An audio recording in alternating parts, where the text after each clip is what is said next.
Good morning, everyone. In this video, we will study Bachelor's in Pharmacy third semester subject, which is microbiology. In this today we will discuss about the basic introduction of microbiology. So, in microbiology, we will study about microorganisms which are present in our environment. Micro means very small, which we will not able to see by naked eyes. We are need microscope to see them. So let's start.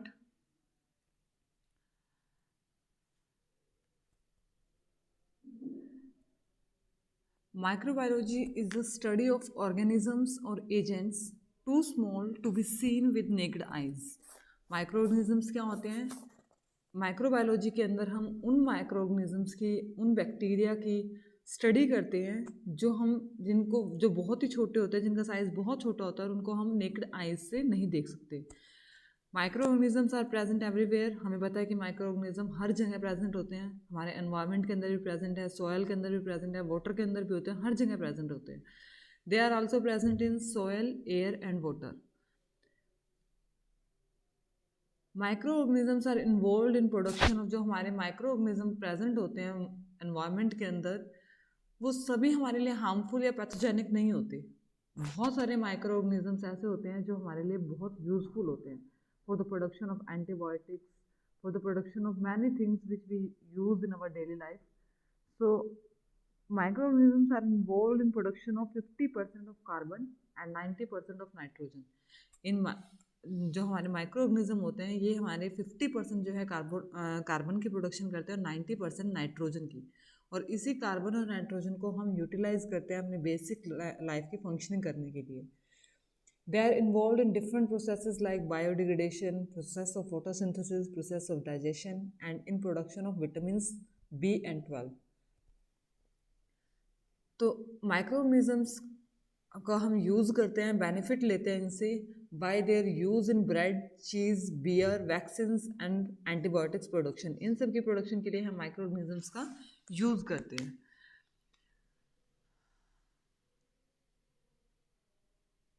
Microorganism जो microbiology है हमारी, वो किस किस की study include करती है? Virus, protozoa, bacteria, fungi and algae. इन सब का यूटिलाइजेशन करते हैं, इनकी स्टडी हम करते हैं अपनी माइक्रोबायोलॉजी ब्रांच के अंदर. ये सारे माइक्रोऑर्गेनिज्म जो हम देख रहे हैं, बैक्टीरिया, फंगी, प्रोटोजोआ, ये सब क्या है? बहुत ही स्मॉल होते हैं, जिनको हम एज सच नहीं देख सकते. देखो अभी हमारे एनवायरनमेंट के अंदर अभी भी बहुत सारे जो माइक्रोऑर्गेनिज्म है वो प्रेजेंट है, बट वो हमें नहीं नज़र आ रहे. पर जब हम माइक्रोस्कोप लेते हैं, माइक्रोस्कोप की हेल्प से इनको देखते हैं, तो हमें दिखाई देगा कि बहुत सारे, जैसे कर्ड होते हैं, कर्ड के अंदर भी बैक्टीरिया प्रेजेंट होते हैं, बट वो हमें दिखाई नहीं देते. पर जब अगर हम उसके माइक्रोस्कोप की हेल्प लेते हैं, तो हमें पता चलता है कि हमारी कर्ड के अंदर बहुत सारे माइक्रोऑर्गेनिज्म प्रेजेंट हैं. पर वो जो माइक्रोऑर्गेनिजम्स होते हैं वो हमारे लिए यूज़फुल होते हैं, उनका हमें यूज़ करना होता है. नेक्स्ट है ब्रांचेस ऑफ माइक्रोबायोलॉजी. बायोलॉजी को हम दो तरह से क्लासीफाई करते हैं. ब्रांचेस इसके दो हैं. फर्स्ट है pure science and second one is applied science. In pure science we can further classify it. First is bacteriology. In bacteriology we can study about bacteria. जितने भी बैक्टीरिया हमारे एनवायरनमेंट के अंदर प्रेजेंट हैं, उन सब की स्टडी हम बैक्टीरियोलॉजी ब्रांच के अंदर करते हैं. सेकेंड है mycology, study of fungi. Protozoology, study of protozoa. इसमें हम प्रोटोजोआ की स्टडी करते हैं. Phycology, algology, study of algae. जो हमारी एल्गी प्रेजेंट होती हैं एनवायरनमेंट के अंदर, उनकी स्टडी हम इस ब्रांच के अंदर करते हैं, इस नाम से जानी जाती है. Virology, study of viruses. जैसे अब कोरोना वायरस हो रखा है, इस वायरस की जो हम स्टडी करते हैं उसको हम क्या कहते हैं? Virology. Nematology, study of nematodes such as roundworm और थ्रेड वॉर्म. राउंड वॉर्म और थ्रेड वॉर्म जो हमारे सॉइल के अंदर प्रेजेंट होते हैं, उनकी स्टडी करने के लिए हम जो ब्रांच यूज़ करते हैं उसका नाम हमने क्या दिया है? निमेटोलॉजी. पैरासिटोलॉजी. पैरासिटोलॉजी क्या है? Study of parasites. Immunology, study of mechanism in development of resistant. Immunology क्या होता है? हमारा इम्यून सिस्टम क्या करता है? इम्यून सिस्टम क्या होता है? वो हमारा रेसिस्ट करता है डिसीज़ को, हमारी बॉडी के अंदर बीमारियां नहीं होने देता, उनको रेसिस्ट करता है. तो जो स्टडी मैकेनिज्म इन्वॉल्व होता है उस रेसिस्टेंट के लिए, रेसिस्टेंट क्या होता है, रुकावट पैदा करता है किसी बीमारी को होने से।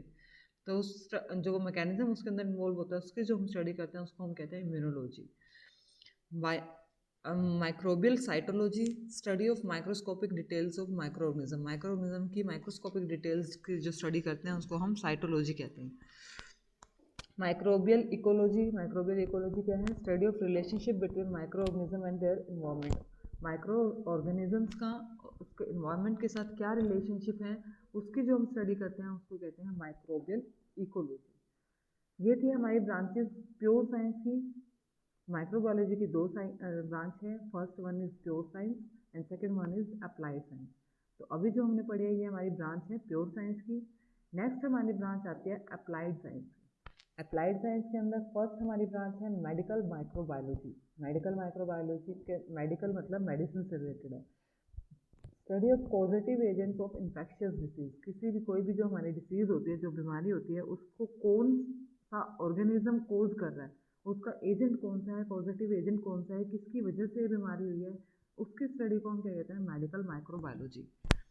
Pharmaceutical microbiology, study of microorganisms which is responsible for production of antibiotics, enzymes, vitamins, vaccines and other pharmaceutical products. उन माइक्रोऑर्गेनिजम्स की स्टडी करते हैं जो हमारे रिस्पॉन्सिबल होते हैं, जो हमारी हेल्प करते हैं एंटीबायोटिक्स की प्रोडक्शन में, एंजाइम्स की प्रोडक्शन में, विटामिन, वैक्सीन्स और दूसरे फार्मास्यूटिकल जो प्रोडक्ट होते हैं उनकी मैन्युफैक्चरिंग में जो माइक्रोऑर्गेनिज्म हेल्प करते हैं हमारी, उसकी स्टडी को हम कहते हैं pharmaceutical microbiology. Industrial microbiology, study of microorganism which is responsible for production of vitamins, amino acid, alcoholic beverages. Microbial biotechnology, biotechnology which involves the use of microorganism और बायोटेक्नोलॉजी क्या है, ये वो ब्रांच है जो यूज़ करती है माइक्रोऑर्गेनिजम्स और उनके प्रोडक्ट्स को for the study of DNA, RNA, इन सब की स्टडी के लिए जो हम माइक्रोऑर्गेनिज्म का यूज़ करते हैं की स्टडी को हम कहते हैं microbiological biotechnology.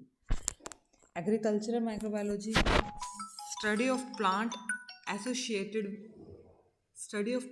Associated microbes and plant and animal disease. It also deals with the microbiology of soil fertility, such as microbial degradation of organic matter and soil nutrient transformation. जो भी हमारे माइक्रो ऑर्गेनिज्म का relationship होता है अपने agriculture से related, soil से related, soil की फर्टिलिटी से रिलेटेड, उसको हम किसके अंदर स्टडी करते हैं, एग्रीकल्चर माइक्रोबायोलॉजी के अंदर करते हैं। इसके अंदर हम उन माइक्रो ऑर्गेनिज्म की स्टडी करते हैं जो नाइट्रोजन की प्रोडक्शन करते हैं और हमारे सोयल की फर्टिलिटी को एनहांस करते हैं, हमारी जो क्रॉप है उसकी ग्रोथ को बढ़ाते हैं। नेक्स्ट इसके अंदर हमारी ब्रांच अप्लाइड साइंस के अंदर ही हमारी नेक्स्ट आते हैं फूड माइक्रोबायोलॉजी। इसके अंदर वो माइक्रोऑर्गेनिज्म की स्टडी करते हैं जो हमारे फूड के प्रोडक्शन में, फूड के लिए हेल्पफुल होते हैं। जैसे हमारे कर्ड के अंदर जो बैक्टीरिया प्रेजेंट होता है उसकी स्टडी करते हैं हम। Aquatic microbiology, study of micro organisms and there activities into fresh and marine water. हम उन माइक्रो ऑर्गेनिजम्स की स्टडी करते हैं और उनकी एक्टिविटी की स्टडी करते हैं जो हमारे फ्रेश और मैराइन वाटर के अंदर प्रेजेंट होते हैं। एक्वाटिक का नाम ही क्या है, जो पानी के अंदर प्रेजेंट होते हैं, उनकी स्टडी करते हैं। Air microbiology, study which deal with the role of aerosporin contamination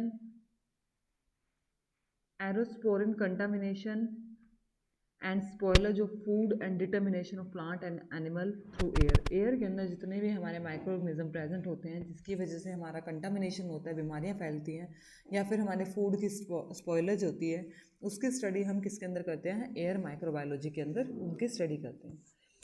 epidemiology, study which deal with consult with monitoring and spread of disease in community. Community क्या होते हैं, जो हमारा आसपास का समाज है, तो कम्युनिटी के अंदर कोई डिसीज़ कैसे स्प्रेडेबल जो डिसीज़ होते हैं उनकी स्टडी हम एपिडेमियोलॉजी के अंदर करते हैं। जैसे हमारे कोरोना वायरस है, स्प्रेडेबल डिसीज़ है, एक पर्सन से दूसरे पर्सन के अंदर स्प्रेड हो रही है, तो उसकी स्टडी हम इसके अंदर एपिडेमियोलॉजी के अंदर करते हैं।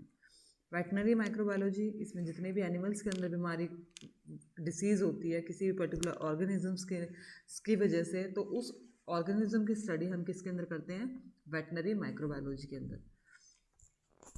So these are the branches of microbiology in which we will study two branches. First one is pure science and second one is applied science. So in pure and applied science, we can further classify them and study what are the branches involved in study of various microorganisms. Now our next topic is history of microbiology. कहाँ से इसकी starting हुई थी? One of the most important discoveries of biology occurred in 1665. 1665 के अंदर सबसे पहली discovery इसके अंदर हुई थी with the help of crude microscope when Robert Hooke stated that life's smallest structural unit were cell. सबसे पहले जो हमारा रॉबर्ट हुक साइंटिस्ट था उसने इन्वेंट किया था कि लाइफ की सबसे स्मॉलेस्ट स्ट्रक्चरल यूनिट कौन सी है? सेल होती है। इसने सेल के बारे में बताया था। तो एक साइंटिस्ट था एंटोनी वैन ल्यूवेनहोक। इसका जो टाइम पीरियड था वो था 1632 से 1723। Was the first one two provide somewhat accurate information about micro organisms. जो ये एंटोनी वैन ल्यूवेनहोक था इसने सबसे पहले माइक्रो ऑर्गेनिजम्स के बारे में बताया था कि हमारे जो एनवायरनमेंट है, हमारे जो वाटर है, उसके अंदर माइक्रो ऑर्गेनिज्म प्रेजेंट होते हैं। इसने ही बोला था और इसने उनको एनिमल क्यूल्स के नाम से उसका नाम दिया था। इसको नहीं पता था इसको माइक्रो ऑर्गेनिज्म कहते हैं, इसको ये पता था कि कोई लिविंग ऑर्गेनिज्म यहाँ प्रेजेंट है। उसने उसका नाम दिया था एनिमल क्यूल्स कि कुछ प्रेजेंट है यहाँ पे। इसने खुद के माइक्रोस्कोप की हेल्प से उसको देखा था। नेक्स्ट हमारे इसके अंदर मोस्ट इंपॉर्टेंट आती है theory of spontaneous generation. Early believe that some form of life could arise from vital forces present in non living और डिकम्पोजिंग मैटर। एबायोजेनेसिस। एबायोजेनेसिस क्या होता है? ए का मतलब विदाउट, बायो मतलब लाइफ, जेनेसिस मतलब production. Abiogenesis without life production, जो reproduction या फिर किसी चीज़ का पैदा होना। इसने क्या कहा था कि जो ये कुछ साइंटिस्ट थे वो ये मानते थे कि जो हमारे लिविंग ऑर्गेनिज्म है, जो माइक्रो ऑर्गेनिज्म है, वो वाइटल फोर्सेस क्या होते हैं? एयर के अंदर ये एक फोर्स है जो हमारे लिविंग ऑर्गेनिजम्स को ग्रो करवा सकती है।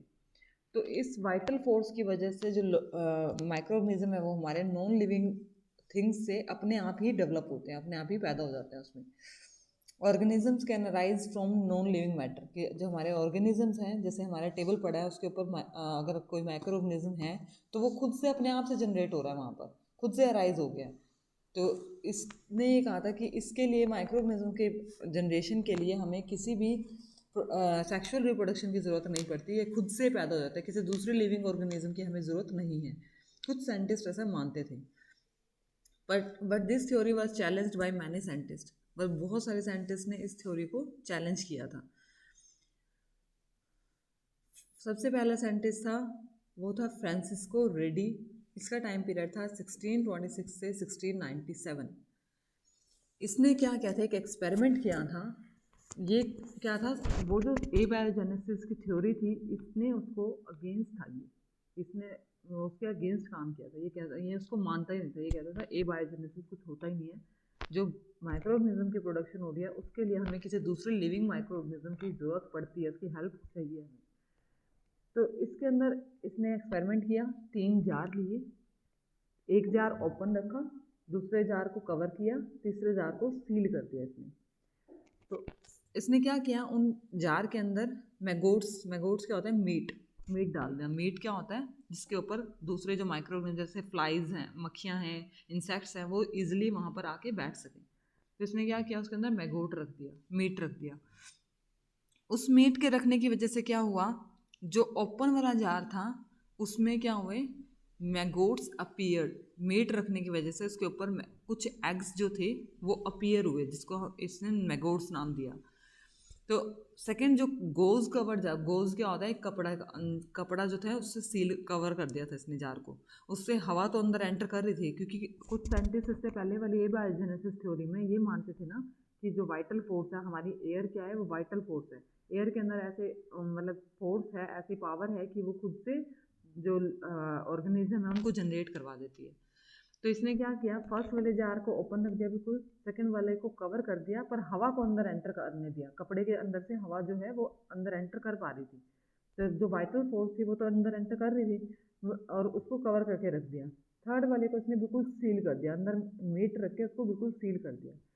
तो जब एक्सपेरिमेंट हो गया, इसने क्या ऑब्जर्व किया? उसके अंदर रिजल्ट क्या आया इसका? फर्स्ट वाला जिसने ओपन रखा था जार, उसके अंदर मैगोट्स या फिर एग्स जो थे वो मिले। Maggots appeared in the open jar. Second वाले में no maggots appear in the gold covered jar, उसके अंदर कोई भी, जबकि कपड़ा लगा हुआ था, अगर ये बात सच थी कि जो हमारे हवा है वो वाइटल फोर्स है, उसके अंदर पावर है जनरेशन की, तो सेकेंड वाले में जिसमें गोल्ड कवर कर रखा है इसके अंदर हवा एंटर कर रही थी, बट स्टिल फिर भी कोई वहाँ पर एग या मैगोट्स की प्रोडक्शन नहीं हुई। तो इससे क्या प्रूफ होता है कि हमारी एयर के अंदर कोई पावर नहीं है, ये माइक्रो ऑर्गेनिजम्स ही होते हैं। जैसे फ्लाइज आई, ओपन जार था, वहाँ पर मीट पड़ा था, फ्लाइज वहाँ पर आई, वहाँ बैठी, उन्होंने एग ले करे, उसकी वजह से माइक्रो ऑर्गेनिजम्स की ग्रोथ हुई। जबकि सेकंड वाला कवर कर रखा था, इस वजह से अंदर फ्लाइज एंटर नहीं कर पाई, इसी वजह से वहाँ पे कोई भी मैगोट्स की प्रोडक्शन या एग की प्रोडक्शन नहीं हुई। थर्ड वाला बिल्कुल सील था, इसके अंदर ना ही एयर अंदर जा रही थी, ना ही कोई मतलब बाहर आ रहा था, कुछ भी, बिल्कुल सील था ये, तो इसके अंदर भी कोई मैगोट्स अपीयर नहीं हुए। तो फ्रांसिस्को रेड्डी ने प्रूव कर दिया कि जो ये एबायोजेनेसिस थ्योरी है ये एग्जिस्ट नहीं करती। किसी भी माइक्रो ऑर्गेनिज्म को ग्रोथ करने के लिए दूसरे लिविंग माइक्रो ऑर्गेनिज्म की ज़रूरत पड़ती है। जैसे फर्स्ट एक्सपेरिमेंट में इसने ओपन जार में प्रूव किया कि वो ओपन था, वहाँ पर मीट पड़ा था, तो बाहर से मक्खियाँ फ्लाइज आई, वहाँ पर बैठी और उन्होंने एग ले करे, तो इसकी वजह से वहाँ पर प्रोडक्शन हुई। तो फर्स्ट साइंटिस्ट था फ्रांसिस्को रेड्डी जिसने इसके अगेंस्ट वर्क किया था। Then John Needham and Lazzaro Spallanzani were still supporting theory of spontaneous generation by proving that air carried germs to the culture media. इन्होंने भी जो स्पॉन्टेनियस जनरेशन की theory थी उसको सपोर्ट किया था। इसके बाद कुछ और साइंटिस्ट आए, उन्होंने भी अपना एक्सपेरिमेंट किया, और इसके बाद still some scientist believe in theory of spontaneous generation. कुछ साइंटिस्ट जो थे वो अभी भी बिलीव करते हैं, फ्रांसिस्को रेड्डी के एक्सपेरिमेंट के बाद भी कुछ जो साइंटिस्ट थे वो अभी भी स्पॉन्टेनियस थ्योरी जनरेशन पे ही बिलीव करते थे कि हाँ ये स्पॉन्टेनियस जनरेशन जो है एग्जिस्ट करती है। इसके बाद नेक्स्ट हमारा जो मोस्ट इम्पॉर्टेंट है पास्चर्स एक्सपेरिमेंट, ये हम नेक्स्ट वीडियो में करेंगे कवर। अब तक की वीडियो का हम ओवरव्यू कर लेते हैं एक बार। हमने इसमें क्या पढ़ा है, फर्स्ट हमारा था बेसिक इंट्रोडक्शन, माइक्रोबायोलॉजी क्या होती है। हम इसमें स्टडी करते हैं उन माइक्रो ऑर्गेनिजम्स की जो बहुत स्मॉल होते हैं, जिनको देखने के लिए हमें माइक्रोस्कोप की ज़रूरत पड़ती है। इसके अंदर जो हम माइक्रो ऑर्गेनिज्म की स्टडी करते हैं वो है virus, bacteria, fungi, protozoa and algae. इसके अलावा इसके अंदर हमने ब्रांचेस पढ़ी हैं माइक्रोबायोलॉजी की, 2 ब्रांचेस होती हैं, pure science and applied science. इसके बाद इनकी फर्दर ब्रांचेस पढ़ी, जैसे बैक्टीरियोलॉजी नाम से बता रहा है, बैक्टीरियोलॉजी तो स्टडी ऑफ बैक्टीरिया है, माइकोलॉजी फंगी की स्टडी है, प्रोटोजोआलॉजी प्रोटोजोआ की स्टडी है। इस तरह से हमने ये प्योर साइंस की ब्रांचेस थी हमारी। नेक्स्ट अप्लाइड साइंस में मेडिकल मतलब जो हमारे डिसीज़ कोज कर रहे हैं उनकी स्टडी कर रहे हैं माइक्रो ऑर्गेनिज्म की। फार्मास्यूटिकल इंडस्ट्री में जो प्रोडक्ट्स बनाए जाते हैं उनके लिए जो माइक्रो ऑर्गेनिज्म इन्वॉल्व होते हैं उनकी स्टडी करते हैं। इस तरह से हमने 2 ब्रांचेस जो माइक्रोबायोलॉजी की थी वो कवर करी। इसके बाद हमने बेसिक हिस्ट्री देखी कि जो हमारे माइक्रोबायोलॉजी हैं वो सबसे पहले 1665 में रॉबर्ट हुक एक साइंटिस्ट था, उसने इन्वेंट किया था लिविंग सेल, लाइफ सेल की जो सबसे स्मॉलेस्ट यूनिट है वो सेल होती है। इसके बाद बहुत सारे साइंटिस्ट आए, एंटोनी वैन ल्यूवेनहुक आया। इसके बाद स्पॉन्टेनियस थ्योरी जनरेशन आई जिसमें एबायोजेनेसिस थ्योरी थी। एबायोजेनेसिस थ्योरी क्या कहती है हमारी कि जो माइक्रो ऑर्गेनिज्म है वो नॉन लिविंग मैटर पर अपने आप से जनरेट होते हैं और राइज होते हैं। तो इसका विरोध किया था, इसके अगेंस्ट काम किया था फ्रांसिस्को रेड्डी ने, जिसने एक्सपेरिमेंट करके दिखाया कि एबायोजेनेसिस थ्योरी जो है हमारी एग्जिस्ट ही नहीं करती। सो इतना हमने अब कवर किया है। नेक्स्ट जो पास्चर एक्सपेरिमेंट है वो हम नेक्स्ट वीडियो में करेंगे। फर्दर आगे ब्रांचेज क्या होती हैं और सॉरी स्कोप क्या है, हमारे माइक्रोबायोलॉजी का स्कोप क्या है, उसकी इम्पोर्टेंस क्या है, ये सब हम नेक्स्ट वीडियो में कवर करेंगे। So thank you all.